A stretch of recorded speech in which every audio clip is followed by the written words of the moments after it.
Dear students, so welcome to Industrial Property, and that would be HOE 6065. So trademarks are over, and now we start looking at patents, and we try to look at different aspects of patents and what are the relevant issues that come up with them.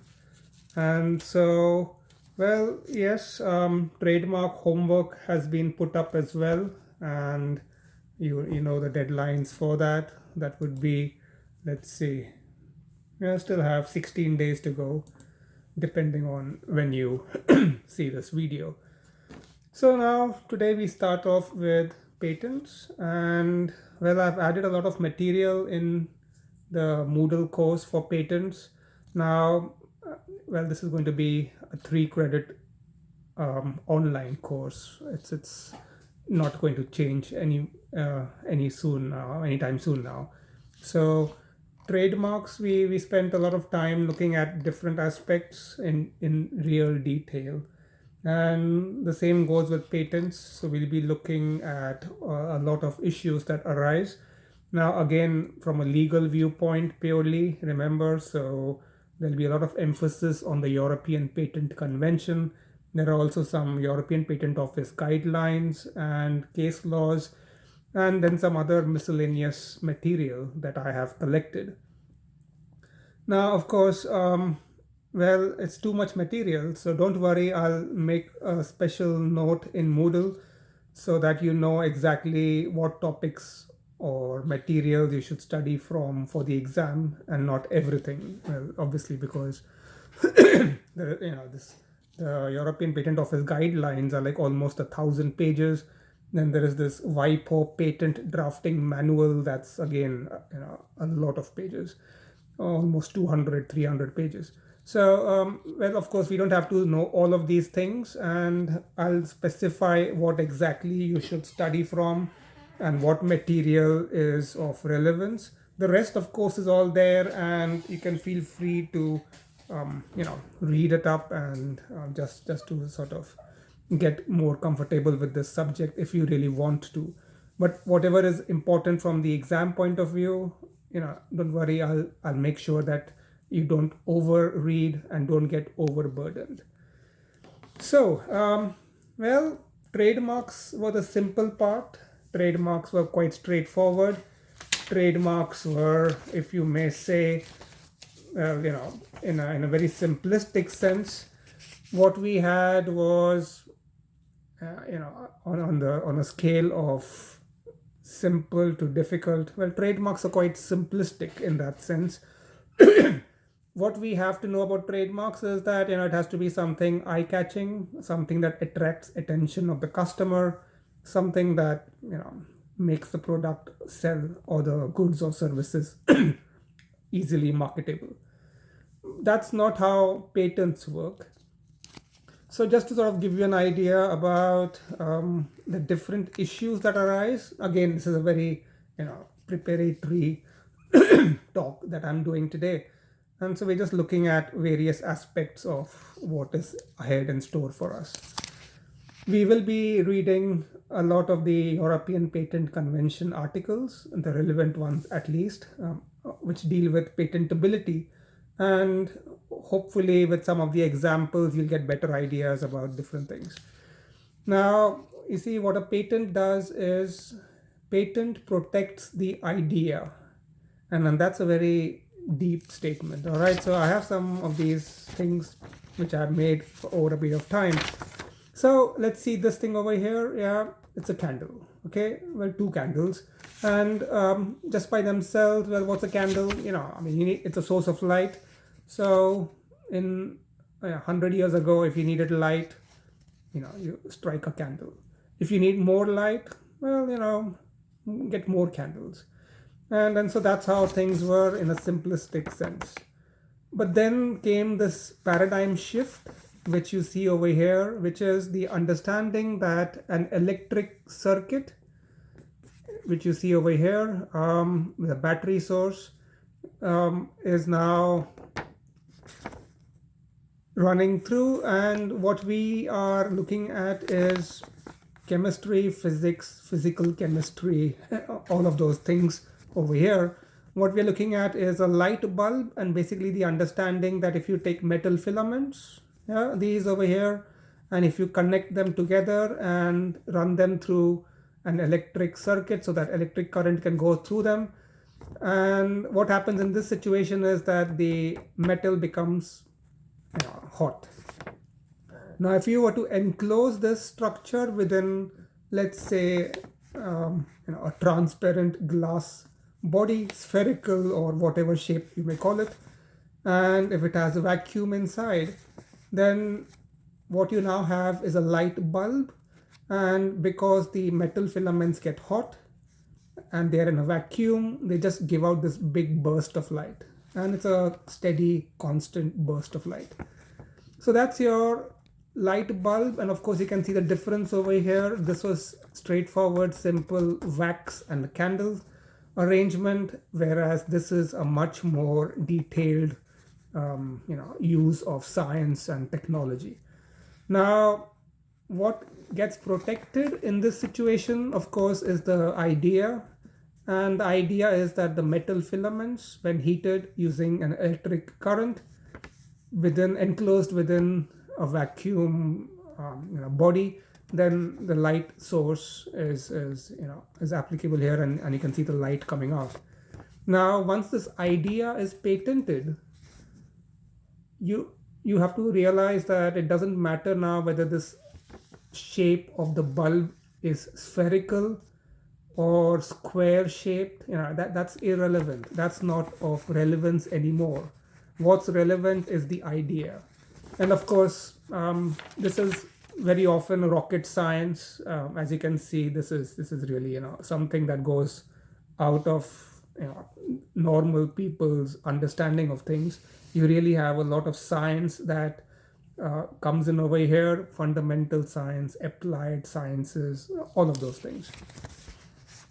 So generally speaking, when you look at patents, and of course we'll be considering different aspects about patents over here, you have to sort of keep in mind certain key elements that play a role in the patent system. All right, and of course some of these are quite straightforward. Now let's say, what is this? Well, this is a cycle, yeah, at least an early attempt at a cycle. And so they had these big wheels and then small wheels, and then you have to somehow sit on top over here, and you had to ride the cycle. Of course, not too many gears or anything, no transmission chains, nothing of that sort. And then this went on to the next stage, and more progressions were made, and now you have a cycle that's like this. It's more easily recognizable.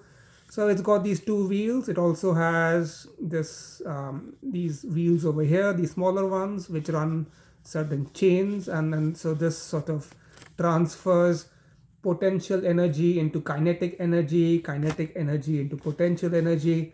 And then there's a handle over here that you can use to maneuver the cycle. So the front wheel is shiftable on a certain radius at least, and here's your seat. And so that's your basic cycle. We started from here and now we are here. Now what's important is, of course, this graph that you can see. So basically this is how most inventions start off. All right, somebody comes up with an idea, and so they start working on it, and now somebody else comes up with a better idea, and then a third person and a fourth person, and so everybody is making improvements. And so what started off as a very basic cycle reaches eventually a stage where it is here. And then of course you could have certain gears, you could have titanium body, you could have certain maybe other things. And so what you see in here is that the number of inventions and the time scale. Yeah, so the number of inventions start going up, and then you reach a plateau, and then there's nothing more you can do. Well, maybe you could turn the cycle into an electric cycle. And so what happens then is that when you're pedaling, you are converting kinetic energy into potential energy, and this gets stored in the battery. and then when you're not pedaling, you can turn the battery on, and it's a source of power for the electric motor. And again, you can continue for a few miles or some distance, and when that battery runs out, then again you can start cycling. But you say, after a while, you can't really make anything new. It's all done. There's nothing more that can be added to the invention. And so this is very often what we see a lot with patents and inventions as such. And of course, in this course, we look at what is patentable. So it would have to be an invention, and it has other criteria. So we look at the European Patent Convention and try to understand some of these aspects. And well, we look at various issues that can arise, and also how they can be dealt with in the context of patent law. But again, this is more about law studies, so less about science, more about what you can do under patent law. And we'll spend a few weeks on this, looking at different angles, different elements. I'll try to bring in a few aspects of American patent law as well, just as a comparative thing. But of course, a lot of the laws, legal systems across the world, especially in the context of intellectual property and patents, are quite synchronized now. There's not much of a difference anymore. There used to be some differences between American patent laws and the European patent laws, but those differences have really sort of gone down over a period of time. So what's the essence of a patent? Well, let's see it this way. And this is, for example, a wheel. Let's just assume it's a wheel, all right, at a certain angle. That's why it's a bit odd shape. But it's a wheel, and a wheel is circular in shape, and as you know, it sort of reduces friction, and so it's very useful for moving a heavy object. A wheel by itself, what do you do with a wheel by itself? Well, nothing much. It's got its pros and cons, but really nothing you can do about it.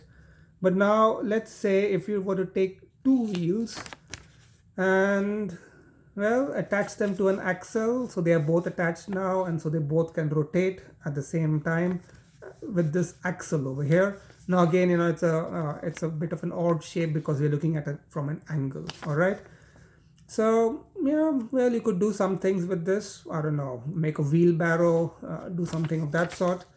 But now, what if you have this entire thing here and arrangement of 4 of such wheels, and you put in a platform over here?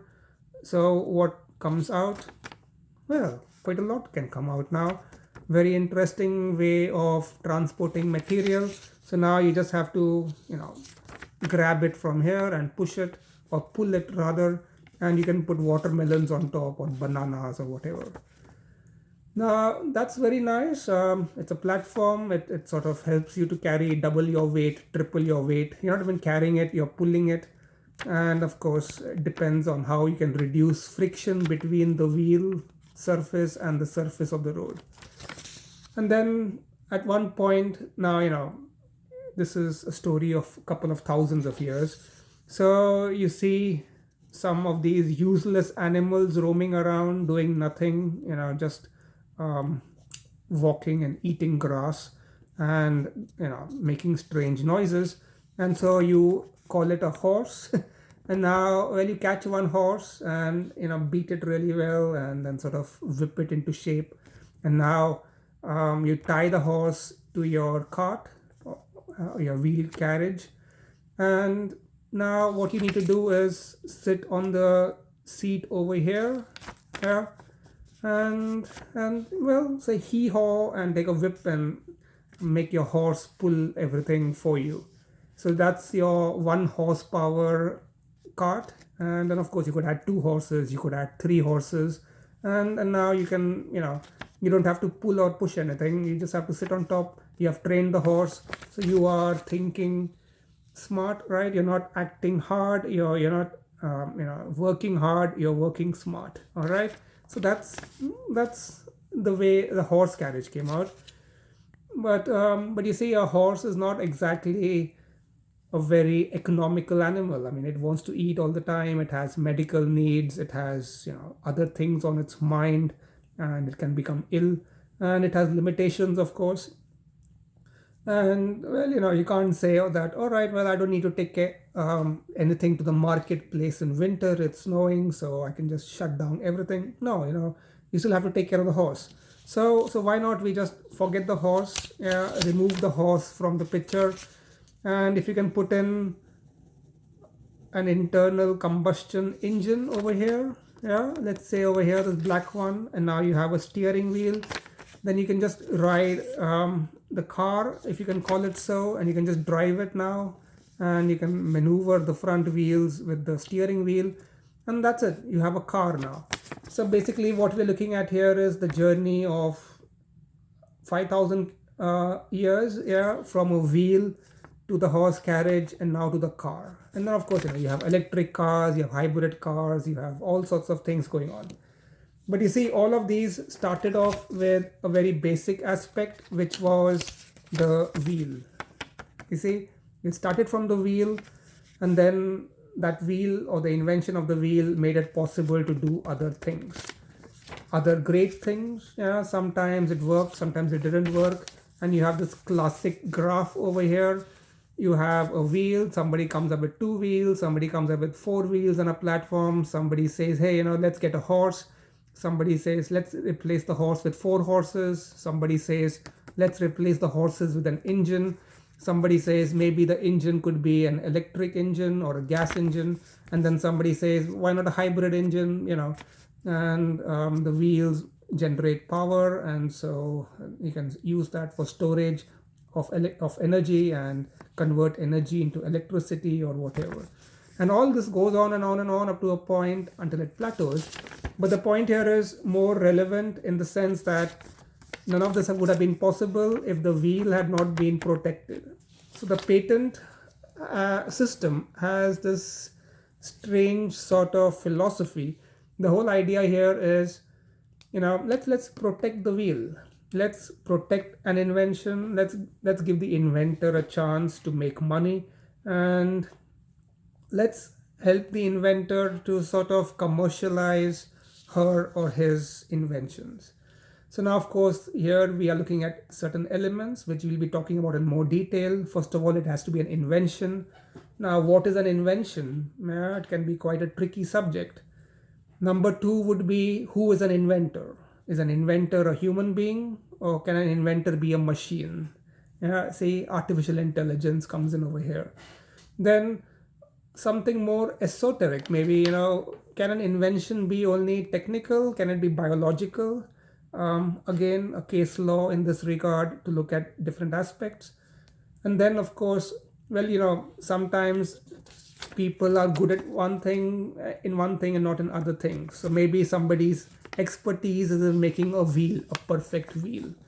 Now, that by itself won't help get us very far, but there may be somebody else who has an idea of attaching the wheels to the axle and transmitting energy. So of course, what we're looking at over here is possibilities for collaboration. So what if a patent system gives protection to the person who made the wheel, the first inventor, and now she has made the wheel, but can't go beyond that because that's the limit of her capabilities. And then she meets somebody who says, hey, you have a patent, why don't you share your patent with me, and we can use it to make my invention, which is a modification plus an addition to your invention. And what we now create, well, it's a new invention, but of course I'll give you license fees for you letting me use your wheel, and so on and so forth. And you see, all these collaborations can really be very helpful in different ways. Number 1 would be, of course, now that you have this collaboration possibility, you have a patent, you have the chance to get a license agreement and to make money on the side and do things. So that's very good. Number 2 is, because of this monopoly protection that you get from the state, you are now able to be in a position to dictate commercial terms. And not only you can use the wheel because you invented the wheel and you have a patent from the wheel, from the government for the wheel. So your artificial monopoly can help you to make a lot of money theoretically. Of course, such a monopoly has different pressures now. On the one hand, as an inventor, you want to make money, more and more money.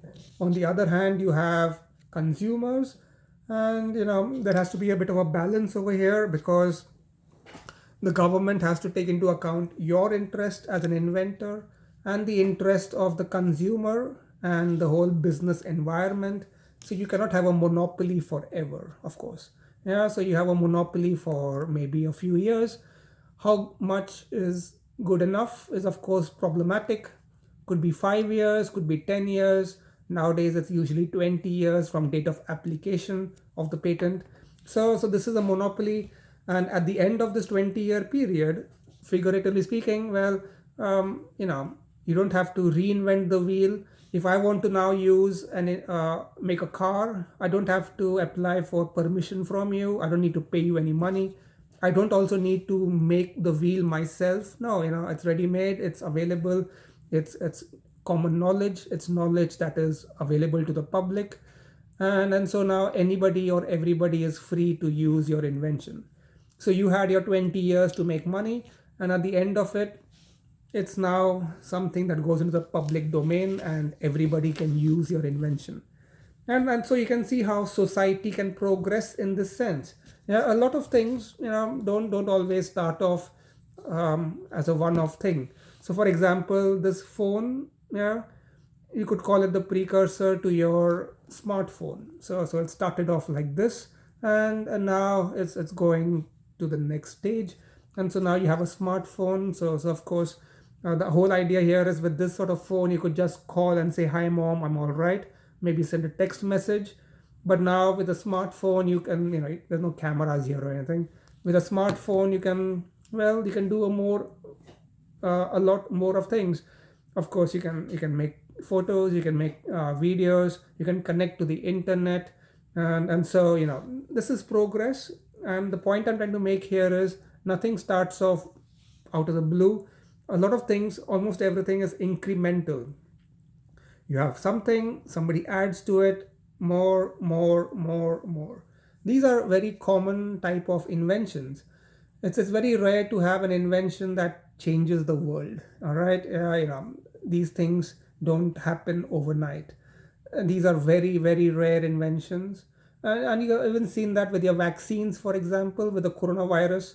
There are different types of vaccines all around. The older vaccines were quite simplistic. What they did was, they took a virus, yeah, and the virus is deadly, so you make the virus more undeadly, yeah, make it deactivated or half dead or something, and now you inject the virus or parts of that inactive virus into your body, and so now you have a very basic vaccine. The virus by itself would be very strong and can overcome your immune system. But if you take an attenuated virus, for example, as I said, it's a half dead virus, you put it in the body, it can't hurt you, but at the same time, it gives the information to your immune system. Your immune system gets the knowledge and becomes strong. And so next time a proper virus of that type comes into your body, your immune system can deal with it. And then you have maybe a radical way of looking at these things. Maybe it's a virus. So, viruses are not DNA, they are RNA and ribonucleic acid. And so then you just try to take out specific messenger aspects from the DNA or the RNA at the genetic level. And so, you do all these sort of things. So basically, these are all progressions. And then, of course, that's how many inventions tend to be. And some inventions are incremental, a bit by bit. Some are a bigger jump, and so maybe a big jump over here would have been when you move the technology from a wired telephone to a wireless telephone. Yeah, see, that's a big jump. And then after that, you're just adding cameras, you're just adding some more circuits and things, and now you have a smartphone. And so these are sort of jump that you see in real life. So, well, a patent basically is a legal title, as I have sort of stressed upon, and it's only there because the state gives it to you, so it's a monopoly. and it gives you the right as the patent holder to prevent third parties from commercially using an invention without your authorization. So very often it is a negative right in that sense. But this coronavirus pandemic has brought to the light a lot of issues regarding technological prowess. Yeah. Some countries make vaccines and they have the technology, um, RDI and all of those things. And then there are a lot of other countries which don't have their own vaccine manufacturing capacities. Yeah, and so then you have all these problems coming up. So let's say, for example, research and development happens in the European Union, but the factory is somewhere in the Netherlands, and they make the parts, but then it all goes to the UK where it's assembled and you have a proper vaccine made. And now the problem that comes up here is, well, you have vaccines that are patented, for example, and so now others cannot just simply copy and cheat and make their own versions of the vaccine. And so all of this causes a lot of stress in society, in the international world, in national arenas. So there are different vaccines. People don't understand which is better, which is bad, what are the pros and the cons.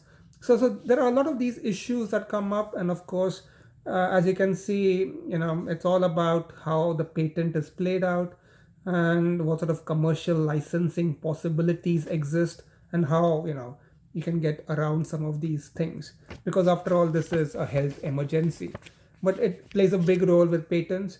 And in the last 2 years now, a lot of my students have been writing graduation thesis, on compulsory licensing of patents, because again it plays a big role over here. But of course I'm jumping too much ahead.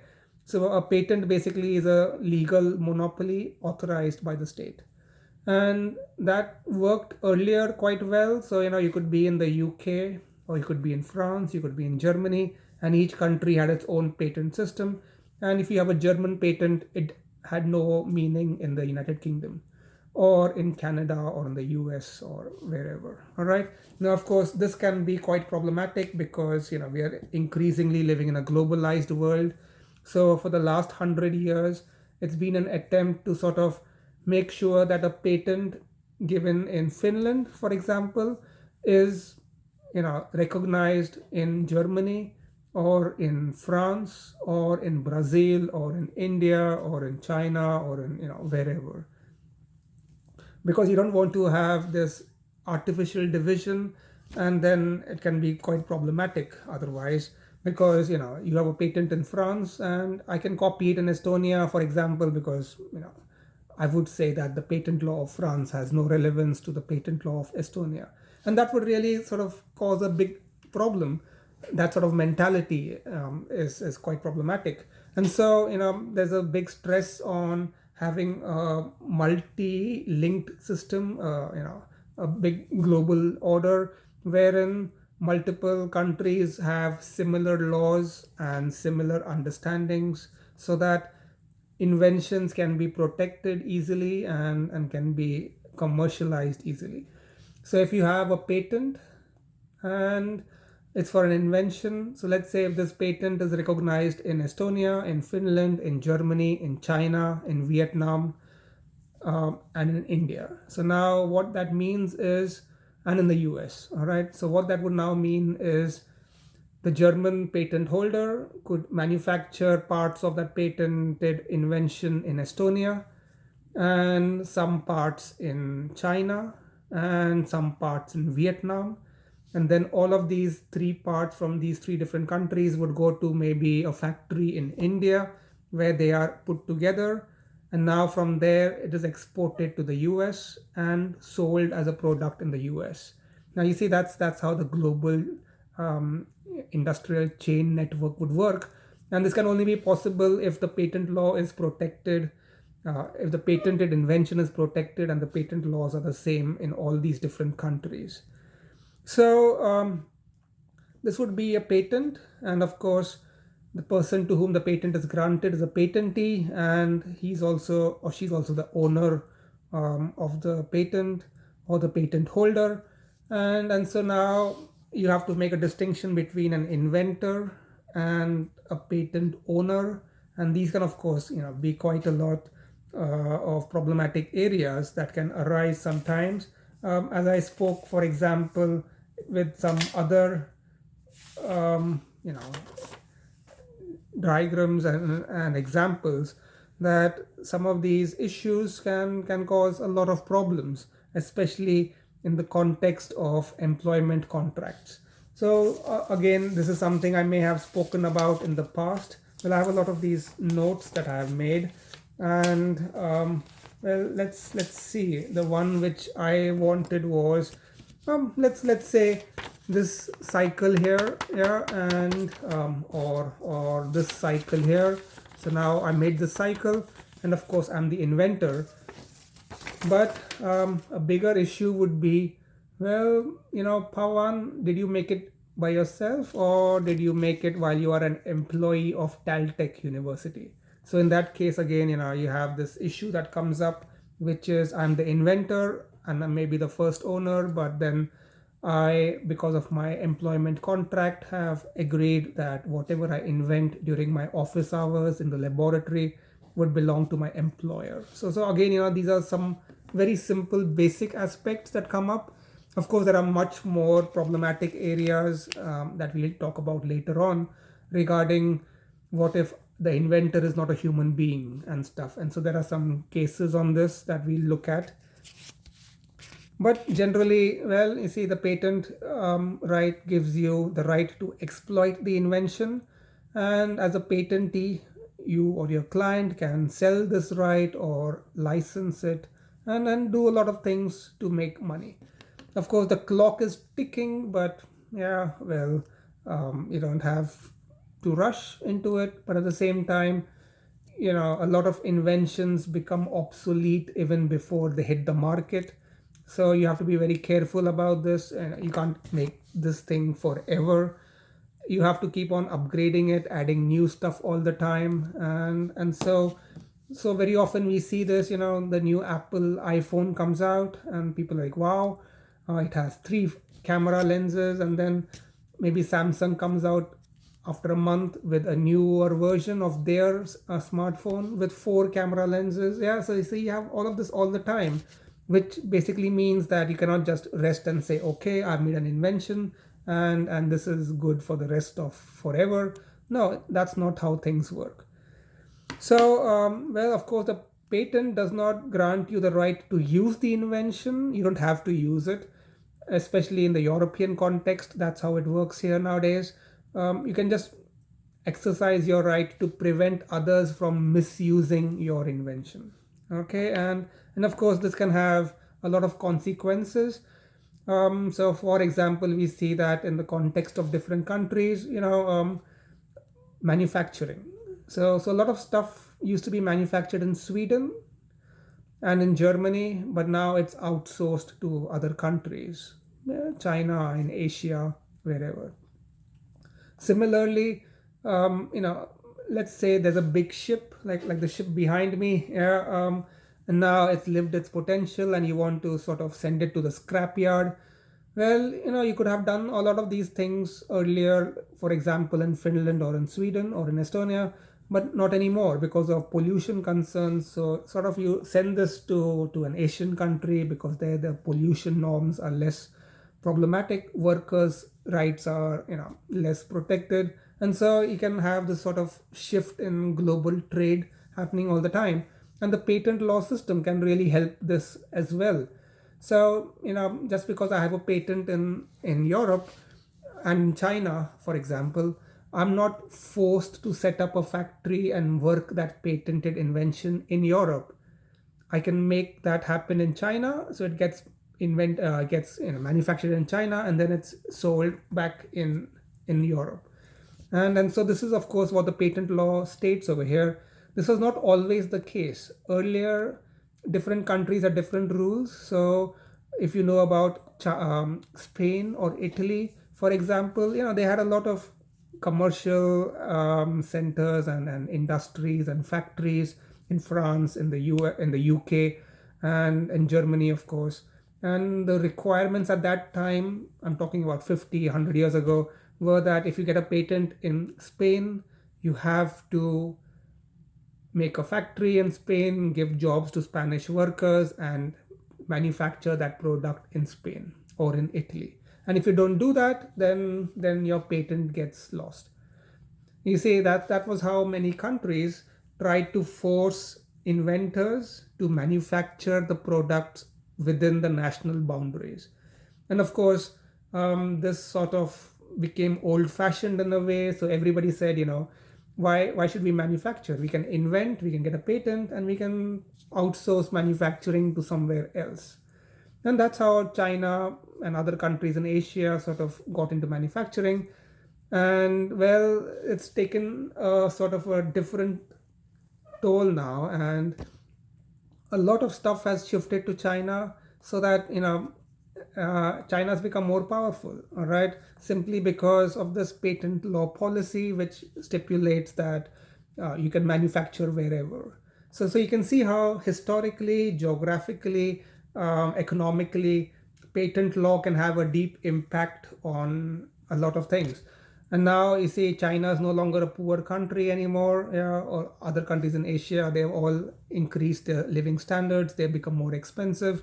And so you have people in Spain and Italy complaining that they used to have an automobile industry, or um, weapons industry or whatever, and now they don't even make steel anymore. So of course, you see, a lot of these are consequences that can arise. So if you study patent law over the last 40 years, for example, in the European Union countries or member states, you can already see how the decline of industrialization and manufacturing mirrors what were the developments under patent law systems.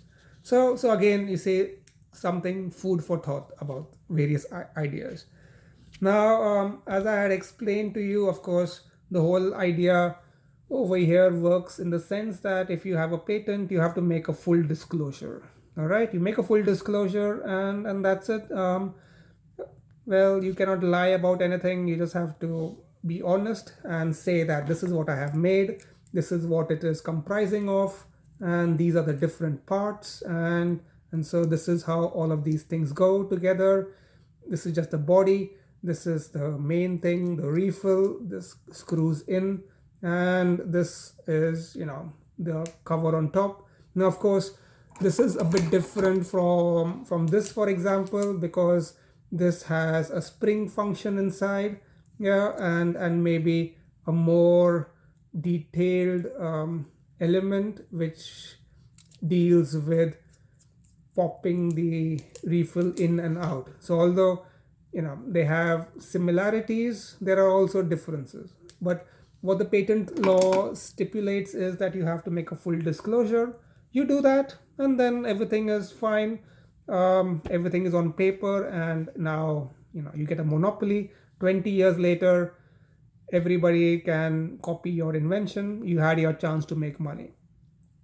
Of course, things don't always work like that, because people are smart, and you have lawyers, and all of these things play a role. So we'll talk a bit about all of this. This was just introductory in a very basic sense. We'll be spending a lot of time looking at the European Patent Convention and all the different issues and dimensions that come into it, and some more practical examples of how things can get affected. All right, so let's stop here for today. Just a beginning to the patent law idea. So we'll meet again next week, and until then, have a good weekend. Goodbye.